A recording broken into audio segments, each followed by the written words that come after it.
So it's Airbud, North O.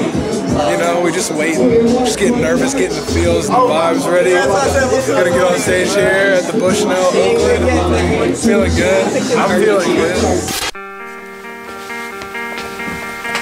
Hi, my name is Luke Borchelt. I also go by Airbud. Make some noise for Airbud one time!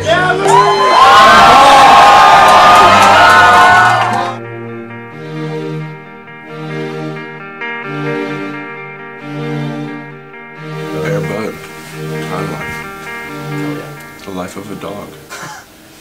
I was born in Riva, Maryland, which is a suburb of Annapolis. I have lived in the same house my whole life. I am an only child, which just meant a lot of, you know, lonely vacations. I went to a private Christian school from kindergarten to 12th grade. So, same school, same house, same town, my whole life. I'm really fond of where I grew up. Like, I really had a great time in high school. I don't have regrets. Like, I didn't think I needed to move to New York City or to Indiana to realize my full potential. Annapolis. Yeah, we're now in beautiful downtown Annapolis, Maryland. I think I'm a lot like Annapolis. Annapolis is a lot like me. It's just a beautiful city. I love being from there. That's where I want to raise my family. Obviously, the Annapolis anthem was like the first song of mine that garnered any like attention. I feel like there needed to be a song that encapsulated like the beauty of Annapolis, but also the irony behind it about how people are like generally very wealthy and wear all those like gross pastel Oxfords and pastel shorts and everything. So I wanted to make a song because, like, I mean, that's me, that's my city. I love my city and I wear those things. So it's like funny to be honest about that and unify like kids under that song while we're also kind of laughing at ourselves. How did I get the name Airbud? So, my freshman year of high school, I made the varsity lacrosse team, and they just started handing out nicknames to the freshmen. I have long hair now, but I had some pretty long hair back then, and they thought that I looked like a golden retriever, like coming out of the back of my helmet. So they just started calling me Airbud. The funny part of the story is that that name didn't stick at all. Like, the nickname after the seniors graduated that year did not stick around. No one called me Airbud, but I wanted to be called Airbud. I was like, this is dope, this is a dope nickname. So when the time came for me to pick a stage name for music, I was like, I know exactly what I want to do.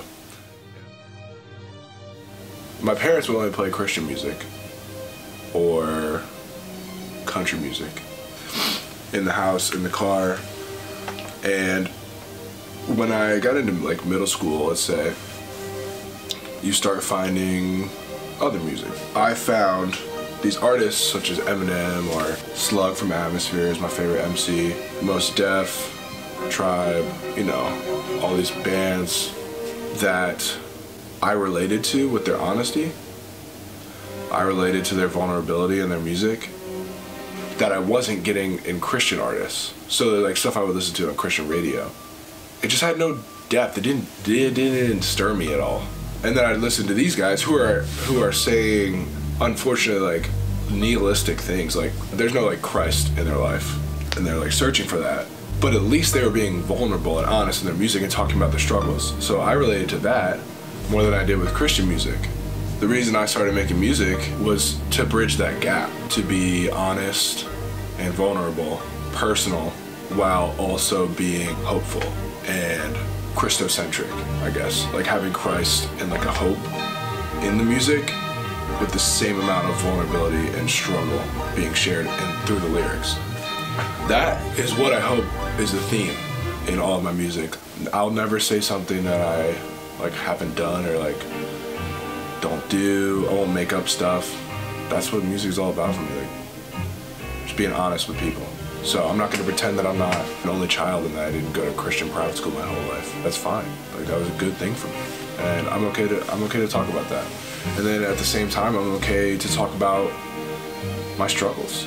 You know, whether it's like alcohol, pornography, any other drugs or like just morality issues like lying, cheating, stuff like that. And that's what you'll find in a song like When You Wake Up, which is about my very poor handling of a girl's heart. It's like me admitting that I led her on because I was, you know, trying to figure out if I loved her. Call me when you wake up, before your makeup, before you take off.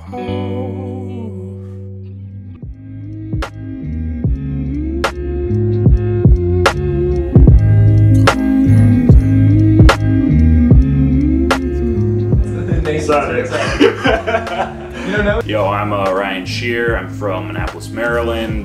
Grew up there. Been playing music with Luke for about 9-10 months now. Play lead guitar. He plays every instrument. So, my name is Garrett Atkinson. I am GDA Productions, and I've been recording Luke's stuff for about 5 years, 6 years. Like the very first thing he recorded was with me. I would tell Garrett like what I want, what I'm thinking, words and stuff. Garrett will come up with a vision and then tell Shear to play it because Garrett doesn't really play instruments, and then Shear will like make that vision come to life on the instruments. Right. Yeah, it's always from Luke's mind, and then Garrett kind of helps shape it, and we all just fill in the cracks, you know? That's pretty much how it works. I'm the only person in this room that plays instruments. Right, because you don't play any instruments, do you? I do not Right? play any instruments. Just My thing is songwriting. That's what I want to do like as my career. And So, what do you think? Show tomorrow, New York City. What are your thoughts? I'm pumped. I'm like excited to see what like the energy is gonna be like from the crowd. Like Maryland people can sometimes get into it, but not really. So I think New York will have a little more fun. Tomorrow night is huge. I feel like this is sort of the stamp on the fact that we've been getting a ton of plays on Spotify. Like we're kind of starting to get to where we've been wanting to go.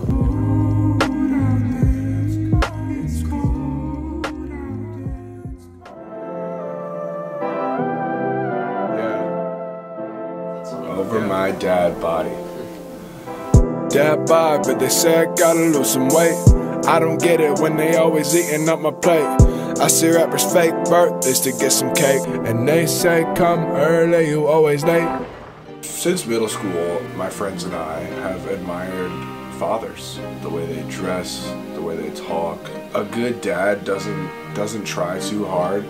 He also doesn't care about the way he looks or like dresses. He knows his jeans are too big, that his shirt is like 20 years old. But me and my friend, we admired that in middle school. We were like, that is so dope.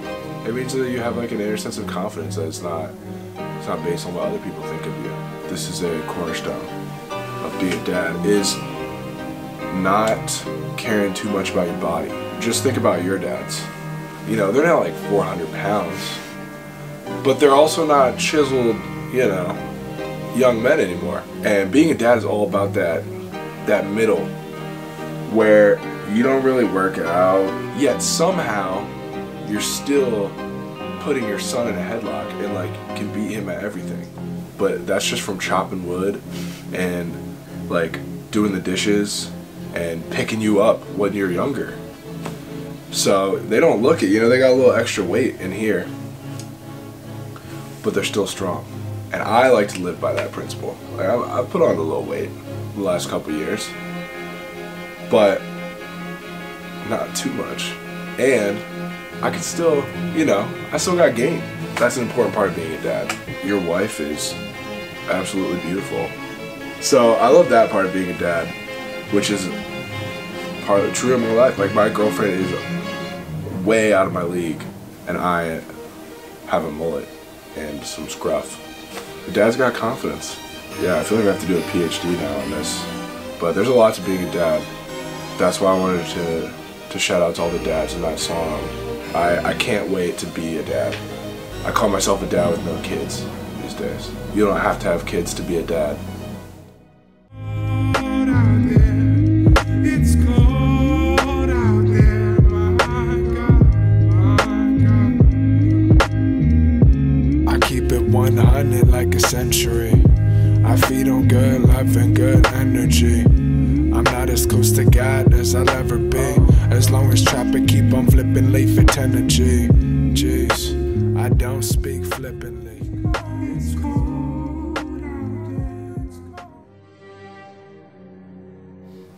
It was, I think, my sophomore year of high school.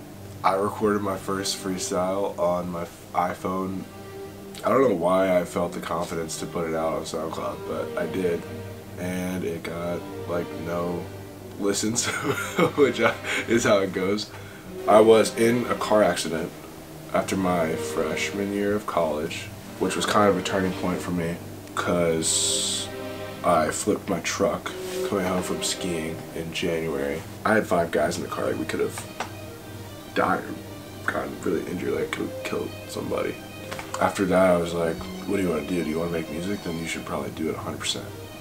So, Summer Heart came out soon after that, but it was released on SoundCloud first before I put it on Spotify.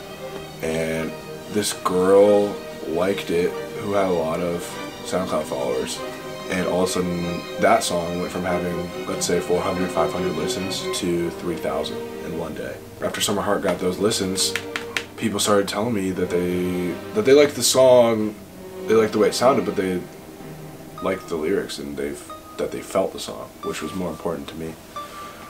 And then I put it on Spotify in 2016, and it sat for some crazy, like 2 years. And then on December 26th, I checked my Spotify, and all of a sudden, Summer Heart had been put on a Discover Weekly playlist, and was just racking up numbers. Next thing I know, it's racking up, you know, 1,000 plays a day, a couple thousand plays a day, just staying on Discover Weekly. Next thing I knew, I broke 50K, broke 100K. That really validated me, and I was like, you know what, like, the whole goal from the beginning has been to reach people, like to have people relate to the songs. It helps when people listen. It helps when you're on Discover Weekly playlists.